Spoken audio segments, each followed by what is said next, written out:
안녕하십니까, 사일남 송선생입니다. 오늘의 사연 바로 시작하겠습니다. 오늘의 첫 번째 사연입니다.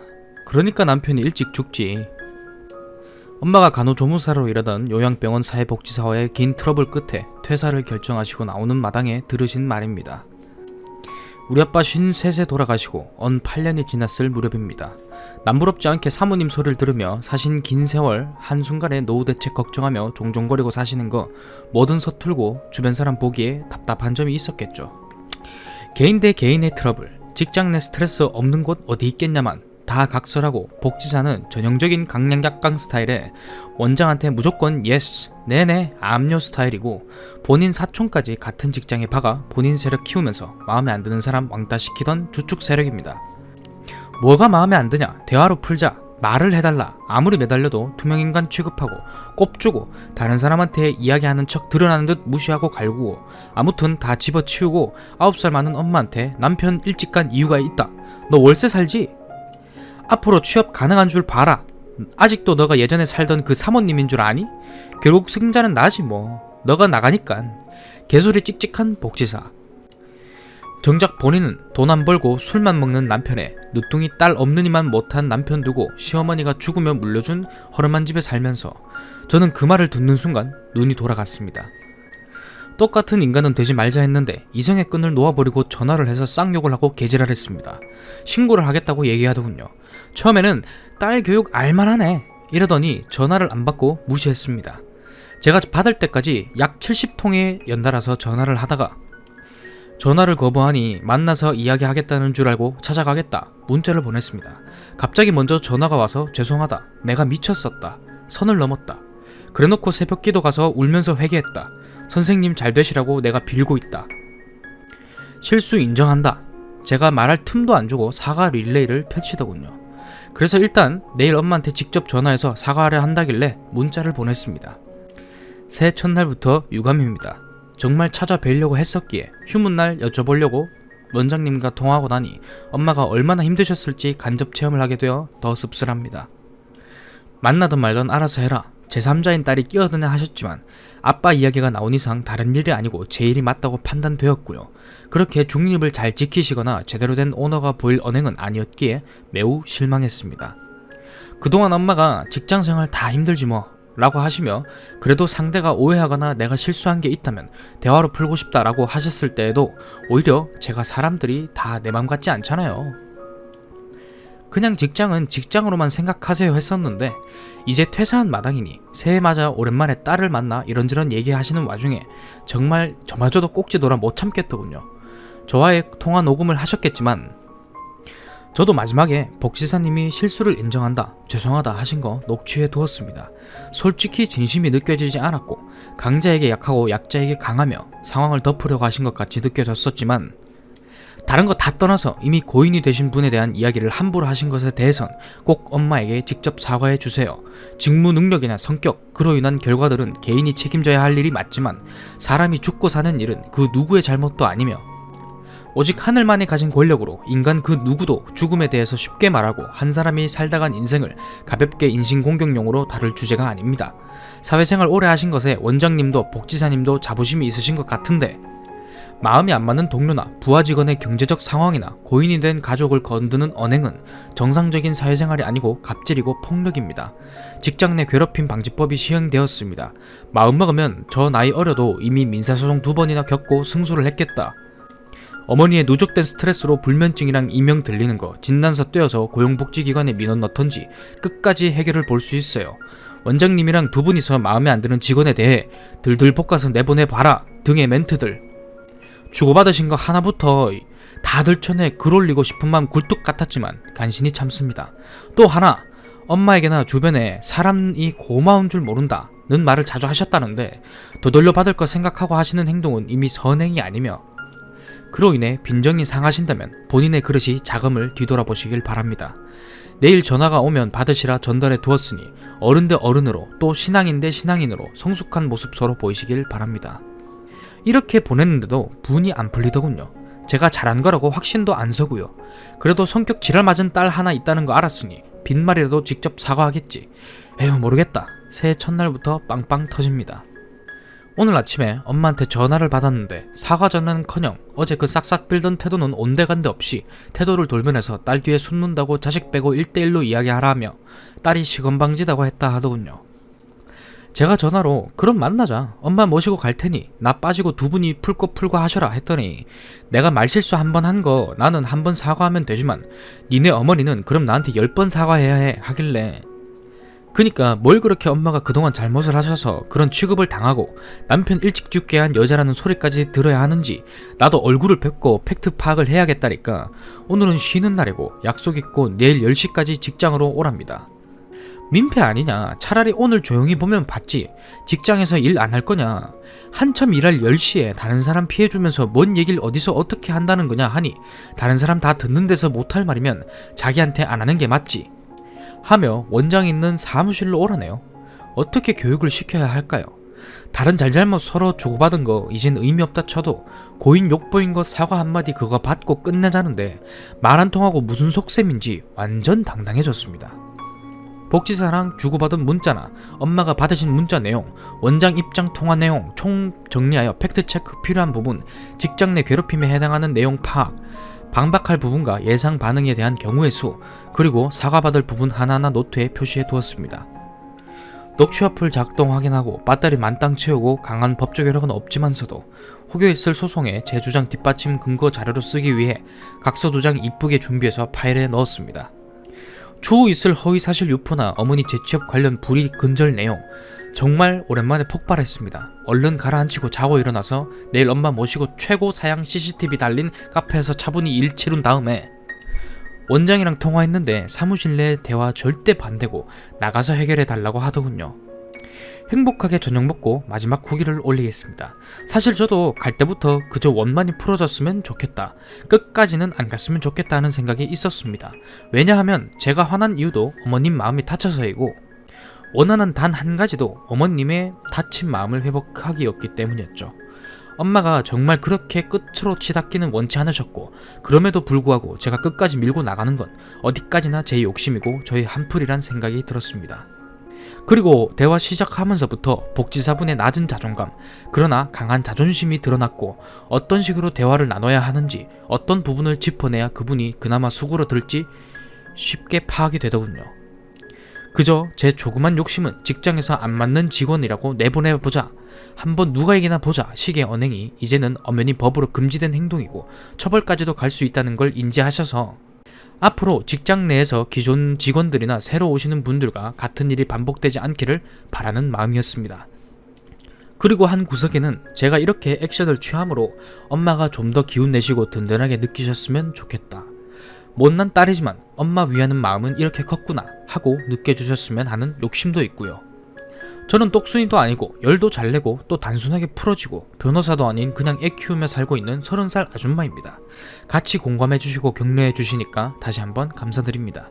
새해 복 많이 받으시고 묵은 마음 병치로 다되시는 한 해 보내시길 기원합니다. 추가입니다. 잘 다녀왔습니다. 이틀 동안 잠을 못 자고 열받아 했더니 밀린 잠을 자고 먹을 거를 먹고 기운을 회복하고 이제야 글을 씁니다.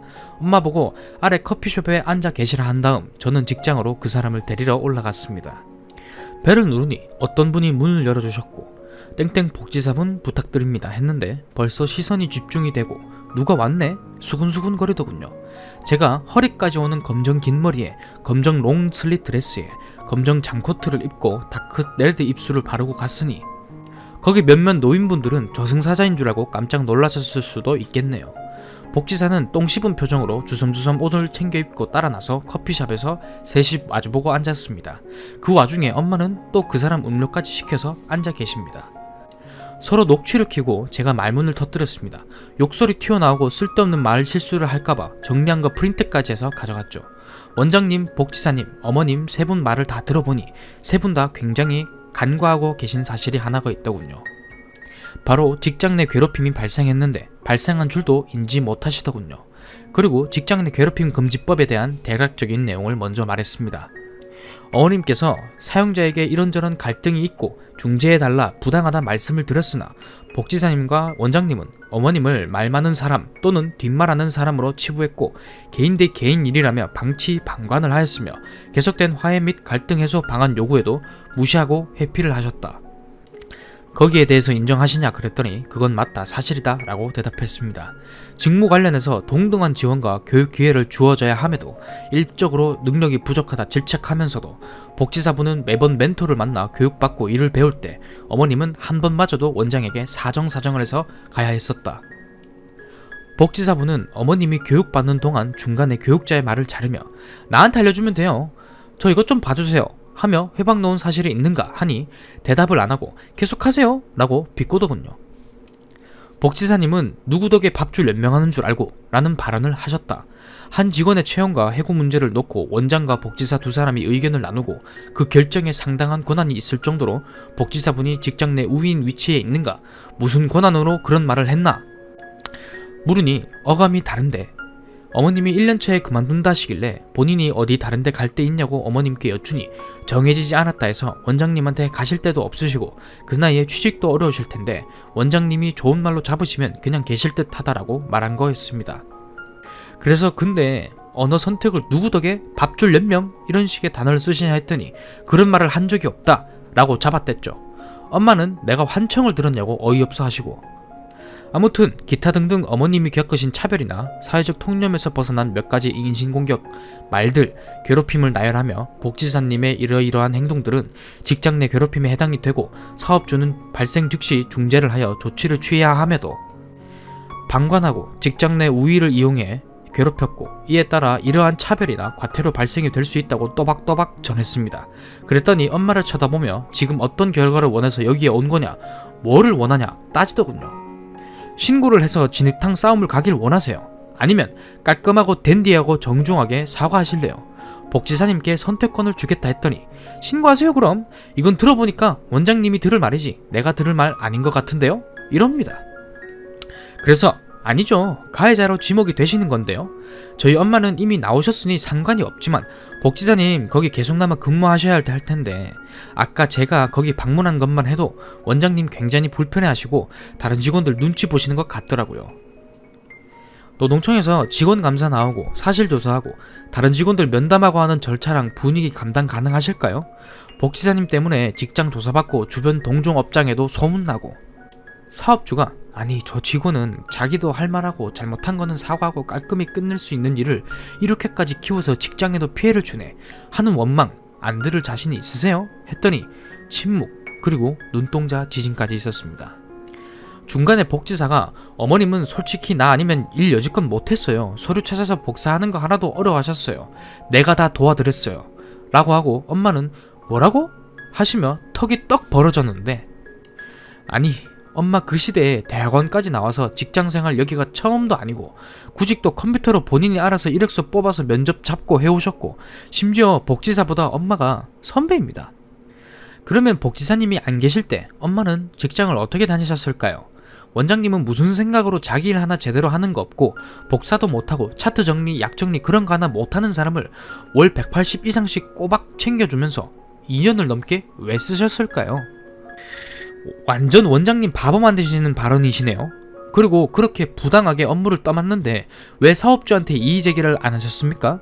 라고 되물으며 어떤 부분에서 본인이 엄마를 도와주고 업무를 떠맡았냐 하니까 아 됐어요. 업무적인 것 때문 아닙니까? 이럽니다. 예? 전형적인 회피형 인간인 듯 싶습니다.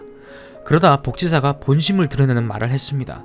엄마는 마님이고 본인은 하인같이 느껴졌다 라고 말을 꺼내더군요. 엄마가 뭐 그동안 힘든 일 없으셨고 쭉 그렇게 사셨으니 피부도 백옥이고 내가 봐도 진짜 그냥 곱게 늙으셨습니다. 주변에서 탤런트 누구 닮았다는 소리를 많이 들으셨고요.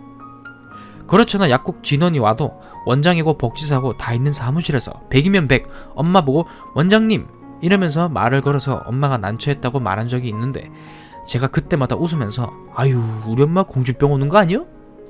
뭐 그런 걸로 사람이 기분 나빠하겠어 그랬는데 진짜 빈정상할 쓰고 있겠다 싶더라고요. 옷도 여유가 있을 때 그에 맞게 입던 옷들을 상황이 이렇게 됐다고 다 버려야 합니까? 시장을 가서 옷을 다시 사야 할까요? 그렇다고 일하러 가면서 모피를 두르고 가는 것도 아니고 그냥 바지에 니트, 액세서리 전혀 안 하시고 그리고 직장에서 조무사 가운 위에 입는 정도입니다. 제가 봤을 땐 아무 문제없이 깔끔 그 자체인데도 말이죠. 오히려 복지사분은 거기 남자 사무장님한테 염색할 때가 된 것 같다, 머리를 자르던지 묶어라, 로션이라도 발라라 등의 말을 들어도 아무런 대꾸를 안 터니 엄마한테 일하러 오는데 꾸미고 온다고 뭐라 핀잔을 줬다고 합니다. 그리고 두 분이서 감정이 격해져 싸울 때 엄마도 유치하게 복지사가 엄마 보고 간호사가 운전도 못한다 해서 나 운전할 줄 알고 당신이 모는 그런 똥차를 줘도 안 갖는다 라고 했는데 거기서 못 참고 돌아가신 아버지를 들먹거린 거라고 했습니다. 그래서 아니 복지사님, 저희 엄마는 그 똥차마저 없으시고 대중교통으로 출근을 하시는데 저 같으면 뚜벅이 주제에 별 말이 많네 하고 코웃음 나겠어요. 본인도 본인 차가 부끄러우세요? 그 정도 말이 돌아가신 분 들먹일 정도의 모욕감을 느낀 말인가요? 하니까 침묵합니다. 그리고 복지사님, 마님이랑 하인이라 그러셨는데 지금 복지사님이 앉아 계신 자세를 보십시오. 쪽벌에 등 뒤로 기대고 팔 옆 의자를 걸쳐지고 탁 치켜들고 있었습니다. 평소 그런 태도가 엄마는 너무 황당했답니다. 제가 볼 때는 반대인 것 같아요. 한참 연배가 많으신 분이랑 대화를 하시면서 본인의 급을 본인이 깎고 계시고 있습니다. 갈등이 있으면 풀고 쌓아두지를 말던가 아니면 감내하려면 직장에서 티를 내질 말던가 엄마가 말만 걸어도 벌레 보듯 하고 나가버리니 다른 사람들도 얼마나 눈치가 보였겠느냐. 나는 중학생 때도 친구랑 이런 식으로 안 싸웠는데요 라고 얘기했죠. 그렇게 한참이 지나 엄마가 어쨌든 복지사님 한 살이라도 많은 내가 정말 미안해요. 내 말이나 행동에서 그런 느낌을 받았다니 상상도 못했습니다.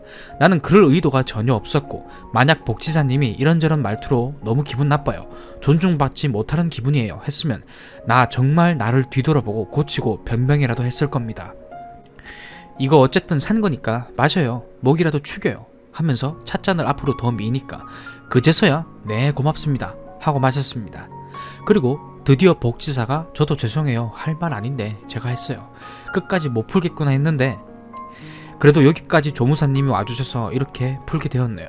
마지막 날은 인사라도 드리려고 했는데 일찍 나가버리셔서 기회를 놓쳤습니다. 정말입니다, 믿어주세요. 그러면서 손 내밀면서 악수를 청했습니다. 두 분이서 악수를 하시길래 제가 얼마나 좋아요, 이렇게까지 되지 않아도 될 문제고 다시 얼마든지 잘 회복될 수 있었는데 안타깝습니다. 저도 처음에 전화로 어른께 욕한 거 너무 죄송합니다 하고 사과를 드렸고요.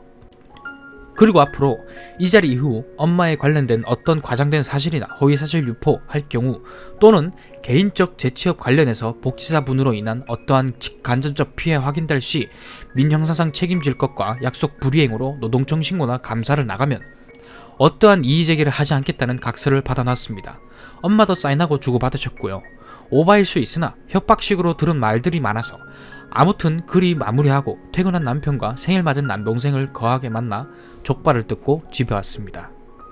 남동생은 말없이 주먹이 먼저 나갈 애라 그냥 모르게 지나갔습니다. 헤어지면서 엄마, 지금 우리 힘들었지만 그래도 딸이 있고 사위가 있고 아들이 있고 엄마 일이라면 발벗고 나서줄 사람이 너무 많아. 우리 힘든 일이 있으면 몸 아플 지경까지 혼자 끙끙 앓지 말고 못 참을 말 들으면 기죽지 말고 할 말하며 당당하게 살아요. 그렇게 말씀을 드리니 엄마가 그래 알겠어 고마워 하고 가시더군요. 그 뒷모습을 보니까 눈물이 핑 돌더라고요. 신고는 어머님이 끝까지 그렇게 하고 싶지 않다 하셔서 말았고 그냥 복지사분 멘탈 탈탈탈탈 털려 하는 표정이랑 각서 내밀 때 진리하는 표정 하나만 봐도 저는 만족이 되더군요. 엄마가 웃으시니 그걸로 됐죠 뭐. 가족끼리 더 사랑하고 아끼면서 살게요. 깊은 감사 올립니다. 두 번째 사연입니다. 이혼을 요구하는 남편, 그리고 그 남편의 여자. 요즘 들어 사무실 이전 문제로 바빴던 남편, 일주일 내내 11시쯤이 돼야 집에 들어오곤 했지요. 지난주 목요일 저녁, 아니 금요일 새벽이라고나 해야 할까요? 밤 12시쯤 넘어서도 들어오지 않는 남편에게 제가 전화를 했습니다. 지금 몇 시야? 당장 와! 남편의 한마디, 나 안 들어가! 너 미쳤어? 당장 들어와! 나 시댁으로 간다! 당장 들어와! 네 마음대로 해! 나 안 들어가! 저는 참아오르는 화를 이기지 못하고 시어머니께 전화를 했습니다. 엄마, 신랑한테 전화 좀 해봐봐. 안 들어온대. 전화 좀 해봐. 평소 저는 시어머님과 엄마 딸을 해가며 지내는 사이이니 오해하지는 마십시오. 아니 얘 어디 갔길래 그래? 술 마신다고 가더니만 안 들어온대. 엄마, 빨리 엄마가 전화 좀 해봐봐. 저는 울먹거리며 어머님께 부탁을 드렸습니다. 한 5분 기다렸으려나? 어머님께 전화가 왔습니다. 지금 친구들 만나고 있다는데 갑자기 왜 그러냐? 술도 안 마신 것 같은데? 몰라, 안 와서 전화했더니 갑자기... 순간 제 핸드폰으로 문자가 왔습니다. 저는 확인을 했지요. 나 다른 여자 생겼어. 남편의 문자였습니다. 순간 피가 거꾸로 솟는 듯 했습니다. 도대체 왜 그래? 시어머님의 말이 귀에 들려오면서 저는 다시 정신을 차렸습니다. 몰라, 왜 그러는지. 일이 힘들어서 그러나? 엄마, 그냥 자. 지금 나한테 장난치나 봐. 이렇게 머뭇거리며 상황을 종료하고 저는 다시 신랑한테 전화했습니다. 너 그 말 사실이야? 나 너한테 질렸어. 순간 저는 아무 말도 할 수가 없었습니다. 너 지금 그 애랑 있니? 아니, 어쨌든 나 안 들어가. 당장 집으로 와. 집에 와서 이야기해. 아니, 나 안 들어갈 거야. 이러고 전화를 그냥 끊어버리는 남편. 저에겐 너무 기나긴 시간이었던 30분 정도가 지난 후에 저는 다시 전화했습니다. 들어와서 얘기해. 싫어, 나 안 가. 지금 안 들어오면 나 죽어버릴 거야. 그러니까 네 집이니까 당장 집으로 들어와. 나 죽는 걸 보고 싶어? 당장 들어와. 여기 네 돈 주고 산 네 집이야. 들어와. 그럼 10분만 있다가 들어갈 테니까 그런 줄 알아. 저는 그 10분을 10년처럼 다지며 기다렸습니다. 하지만 남편은 1시간이 지난 후쯤에 들어왔죠. 그리고 들어온 남편은 다시 옷을 갈아입더니 나가려고 했습니다. 여기 네 집이야. 나가면 내가 나갈게. 그냥 너 여기 있어. 저는 핸드폰도 챙기지 않고 그저 지갑 하나 들고 나왔습니다. 비가 왔기에 우산을 챙겨 들고 추리닝 차림으로 그냥 나와버렸습니다. 그리고 그냥 무작정 걸었죠. 지갑을 챙겨 나왔기에 근처 편의점에 가서 맥주 2캔 사들고 그냥 무작정 걸었습니다. 하지만 갈 곳이 없더라고요. 결국 다시 집 앞으로 와서 아파트 앞에 있는 교회 주차장, 우리 아파트가 훤히 보입니다. 그래서 우산을 받쳐든 채로 맥주를 마시며 가만히 보고 있었습니다. 대략 1시간 반 정도 서성이며. 그런데 자세히 보니까 당연히 있을 줄 알았던 남편의 차가 보이지 않는 거예요. 급히 집으로 다시 들어가 봤더니 남편은 나갔더라고요. 제가 남편 나가지 말라고 우산을 들고 밖으로 무작정 뛰쳐나갔는데 말이죠. 저는 남편이 저를 찾으러 갔을 수도 있었다는 생각에 두고 왔던 휴대폰을 보았습니다. 하지만 걸려온 전화는 없었죠. 남편은 그냥 밖으로 나간 거였어요. 옷을 챙겨 입고 남편에게 전화를 했습니다. 지금 어디야? 지금 집으로 들어와. 싫어. 아침 7시쯤에 들어갈 테니까 그런 줄 알아. 너 정말 나 죽는 거 보고 싶니? 지금 당장 들어오라고! 아침에 들어간다고 했다. 그냥 자라. 너 정말 나 죽이려는 거니? 네 마음대로 해. 뚜뚜뚜. 저는 이성을 잃었습니다. 집에 와서 제가 가지고 있던 모든 약을 다 먹어버렸습니다. 1.5리터짜리 물을 1개 반 정도 먹었고, 워낙 잔병을 잘 치렀던 터라 먹다 남은 감기약들, 두통약들, 해열제 등등 모두 다 먹어버렸어요. 아마 80알 정도 될 겁니다. 저는 약을 먹어가면서 남편에게 전화를 했습니다. 안 받더군요. 문자를 남겼습니다.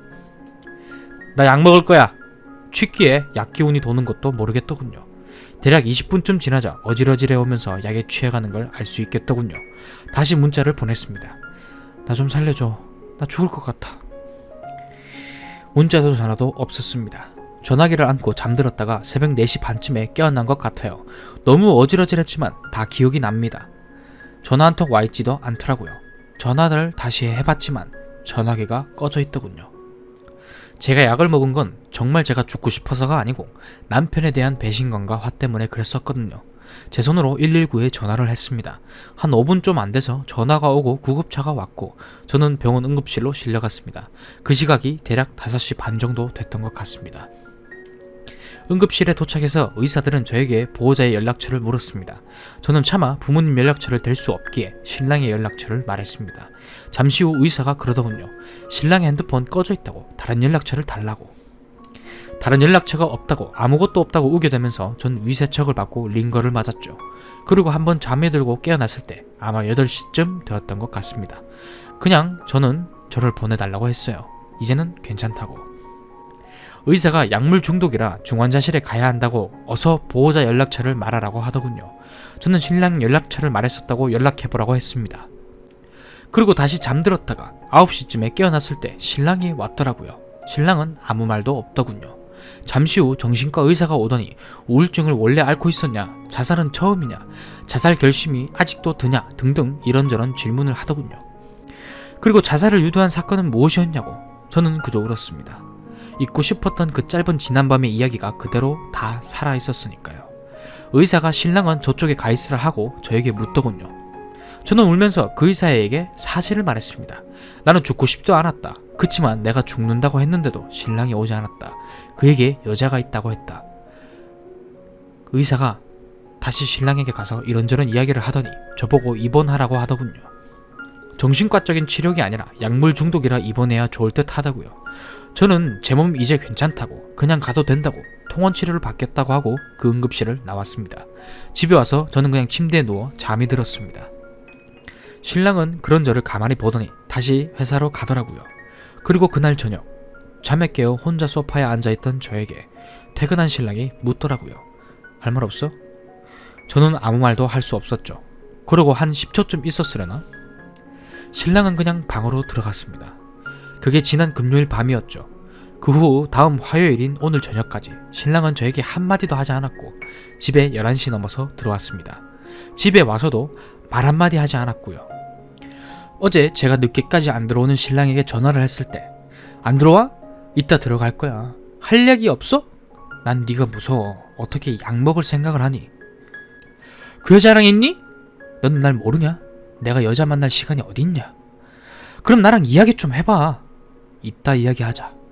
이렇게 전화를 끊고 또 늦게 들어온 남편. 저랑 이야기 한마디 안 하는 남편. 저는 어떻게 해야 할까요? 저는 정말 아무것도 모르겠습니다. 정말 죽고 싶은 생각도 들어요. 저는 도대체 어떻게 해야 하는 걸까요? 추가 첫 번째입니다. 얼마 전에 글을 올렸었는데요. 갑자기 여자가 생겼다는 신랑의 문자. 나중엔 다시 번복하더군요. 나한테 질렸다고요. 결혼한 지 1년 4개월 정도 됐고요. 아직 혼인신고를 안 했습니다. 연애부터 결혼까지 5년 정도 채워가고 있었고요. 제가 원래 담배도 피우고 술도 좋아하고 게임도 좋아했거든요. 신랑이 종종 투정 부리기도 했는데 나중에 끊을게 하면서 지내왔지요. 그렇다고 해서 신랑이 저에게 막 화를 낸 것도 아니었습니다. 그런데 몇 주 전부터 신랑이 회식도 잦아지고 퇴근도 늦어졌습니다. 일요일 하루는 집에 안 들어온 적도 있었고요. 회사에서 단합대회에 간다고 설마 하는 마음에 새벽 1시경에 제가 위치 추적을 했습니다. 그런데 단합대회 장소가 아닌 다른 곳이더라고요. 설마 하면서 다음날 신랑에게 물어봤습니다. 신랑의 왈, 직장 동료가 실연을 당했다. 그래서 술을 마셔줬다. 저는 그냥 그렇게 믿었습니다. 그런데 지지난주 목요일 밤, 그날도 회식한다고 그랬거든요. 11시 반이 지나서 제가 전화를 했습니다. 너무 늦은 시간까지 오지 않아서 화가 나 있었죠. 그런데 남편 하는 말이 집에 들어오지 않겠다는 겁니다. 저에게 질렸다고. 그리고 저에게 문자가 왔습니다. 나 다른 여자 생겼어. 그날 너무 많은 일들이 있었기에 신랑은 저에게 그러더군요. 내가 설마 여자가 있겠냐. 일에 치여 사는데 나는 그냥 너한테 정말 질려서 그래. 일주일 동안 버티다가 신랑은 4일은 집에 안 들어왔었거든요. 지난 토요일 밤 그날도 역시 오지 않는 신랑. 제가 위치 추적을 해서 그곳을 찾아갔습니다. 모텔이더군요. 차량 번호를 확인해서 카운터에 문의를 하니 친구라 속였죠. 친절하게 509호라고 말을 해주더군요. 제가 전화를 수도 없이 했지만 받지 않았기에 카운터에서 방으로 직접 전화를 걸었습니다. 신랑이 받더라고요. 그래서 그 방으로 들어간다니까 집으로 당장 돌아가라고 합니다. 저는 그럴 수 없었습니다. 그 방 앞으로 갔는데 조금 후에 신랑에게 전화가 오더군요. 나갈 테니 기다리라고. 저는 그 방 앞에서 조용히 기다리고 있었습니다. 잠시 후 신랑이 나오더군요. 그런데 방문이 닫혀서 아무것도 볼 수 없었습니다. 신랑은 무조건 집에 가라. 내일 이야기하자. 이 얘기만 하고 저를 떠밀었습니다. 저는 너무 심장이 두근거려서 말 한마디 못했습니다. 그냥 방에 들어가 봤어야 하는데 엘리베이터 안으로 저를 몰아넣고 그는 다시 방으로 가더군요. 저는 그냥 집으로 돌아왔죠. 정말 병신 같은 짓이었죠. 그걸 덮쳤어야 하는데. 신랑은 지금도 저에게 헤어지자고 합니다. 저는 어제 저녁부터 신랑에게 매달렸습니다. 내가 너무 잘못했다. 담배도 끊고 게임도 안 하고 술도 끊겠다. 하지만 신랑은 우린 헤어지지 않는다 해도 행복할 수가 없다. 헤어지자. 오늘 아침에도 저는 신랑에게 매달렸습니다. 문자도 계속 보내고 있었고요. 내가 잘못했다고, 다시 돌아오라고. 신랑 출근한 후에 제가 네이트온을 켰습니다. 신랑 거를 제가 만들어 놨었거든요. 그런데 신랑에게 문자가 도착하더라고요. 그 전화번호는 얼마 전 아침에 신랑에게 문자가 왔던 번호였습니다. 그 문자가 하도 의아해서 제가 기억하고 있었습니다. 나 허리가 너무 아파서 끊어질 것 같아. 저는 혹시나 하는 마음에 답장을 보냈었거든요. 왜? 잠시 후에 답장은 모르겠어. 너무 아파서 회사 못 갈 것 같아. 저는 그냥 직장 동료겠구나 생각했습니다. 그런데 그 번호로 온 문자가 우유 완샷! 나 3층! 이건 도대체 무엇일까요? 직장 동료 여직원 같아요. 정말 저는 죽고 싶습니다. 그 모텔에 같이 있던 여자가 아닐까요? 저는 간통으로 고발하고 싶습니다. 어떻게 해야 할까요? 저는 지금 시댁에 혼자 가려고 합니다. 혼인신고 하려고요. 추가 두 번째입니다. 아까 글을 썼던 사람이에요. 물론 저는 신랑에게 이제 담배도 절대 안 피고 하기 싫은 짓 절대로 안 한다고 했습니다. 하지만 대답은 이미 늦었어. 내가 니네 아버님 만나서 말씀드리마. 저는 못 헤어진다고, 아니 절대 이 집 못 나간다고 말했습니다. 남편의 대답은 그래, 네 마음대로 해. 내가 나가면 되니까. 정말 죽고 싶습니다. 그리고 제가 남편에게 온 그녀의 문자를 또 확인하게 되었습니다. 확 졸립네. 홍차 마셔야겠어. 점심 먹었어? 또야? 자기는 그냥 그러라고 해. 내가 안 한다고 그럴게. 그러라고 해. 내가 얘기할게. 자기는 신경 쓰지 마요. 어쩌겠어. 티내지 말고 참아봐. 정작 나한테는 아무 말씀 안 하시니까. 나도 많이 보고 싶어요. 갑자기 왜 그래요? 무슨 일 있어? 새삼 대물이니까 걱정되잖아요. 응? 도대체 어떤 일이 있었던 걸까요? 저는 정말 미치는 줄 알았습니다. 저는 그녀에게 전화했습니다. 누구누구의 와이프인데 통화 좀 할 수 있겠느냐? 두 분 사이 알고 있다. 남편과 헤어지려고 하는데 이야기 좀 할 수 있겠느냐? 남편에겐 비밀로 해달라. 이야기를 해야 내가 정리가 다 될 것 같다. 그녀는 처음에 머뭇거리더니 둘이 아무 사이 아니라는군요. 뭔가 오해한 것 같다며. 그래도 만나서 이야기해보자고 했습니다. 남편에겐 말하지 말라고 부탁을 했고요. 이름을 물어봐도 안 가르쳐주더군요. 잠시 후에 남편에게 전화가 왔습니다. 너 지금 무슨 짓 한 거니? 왜 엄한 사람에게 전화해서 그런 거냐? 나 회사 어떻게 탈인하는 거야? 저는 그 문자 이야기는 하지 않았습니다. 전에 왔던 문자 이야기만 했죠. 허리 아프다, 회사 못 나가겠다 했던 문자를 봤다고 남편이 그러더군요. 집 날라서 허리 아프다고 한 거라고. 날 미친년 취급하더라고요. 하긴 미친년이 맞긴 하죠. 그리고 다시 당부하더라고요. 너랑 나랑은 끝난 거라고. 오늘 당장 우리 아빠한테 가서 이야기하자고. 저는 또 잘못했다고 했습니다. 오죽하면 내가 그랬겠냐고. 담배도 끊고 술도 안 마시고 게임도 접는다고. 하지만 남편은 늦었답니다. 그냥 저랑 헤어지고 혼자 살 거랍니다. 목요일까지 기다려줄 테니 내 마음이나 정리하랍니다. 저는 이 집에서 못 나간다고 했어요. 남편이 그러더군요. 이 집에서 너 혼자 살라고. 자긴 나간다고. 너 가지라면서. 제가 정말 의부증인 건가요? 제가 착각하고 있는 건가요? 추가 세 번째입니다. 정말 어이가 없습니다. 제가 사정사정해서 2달만 이혼을 미뤄달라고 했습니다. 혼인신고도 안 한 사실혼 관계이기에 이혼이라는 표현을 하기도 그렇고 우리 엄마 아빠한테 목요일날 찾아가서 말씀드리겠다는 걸 제가 조르고 사정해서 2달로 미뤘습니다. 그동안 제가 정리를 해야겠다고 했거든요. 얼른 직장도 잡고 마음도 가다듬고 부모님 앞에서 눈물을 보이고 싶진 않았기에 이 사람한테 도착하는 많은 그녀의 문자들. 좋다! 밥 먹어! 많이 무어! 만나게. 이 정도면 직장 동료들끼리 나눌 수 있는 문자죠. 이 여자분과 어제 통화했을 때 저에게 그랬었거든요. 지금 오해하고 있거든요. 정말 당황스럽네요. 그런데 그 다음 도착하는 문자. 힘들어도 오빠 생각하면 힘이 나니까 괜찮아. 자기도 밥 많이 먹고 힘내. 사랑해. 나도 많이 보고 싶어. 나 오늘 전혀 안 꾸미고 안 예쁘게 하고 와서 오빠 친구들 못 보겠어. 집에 가서 이쁘게 하고 나오든지. 진짜 꼬실하단 말이야. 이젠 전 연애부터 결혼까지 한 번도 못 봤던 그 회사 친구들까지 소개시켜주나 봅니다. 저는 이걸 다 저장하고 있습니다. 나중에 큰 도움은 되지 않겠지만 말이죠. 이제는 웃음만 납니다. 오늘의 사연은 여기까지입니다. 재미있게 보셨다면 구독, 좋아요, 알림 설정, 댓글까지. 재미없게 보셨다면 구독, 싫어요, 알림 설정, 댓글까지. 그러면 이만 물러가겠습니다. 빠잉!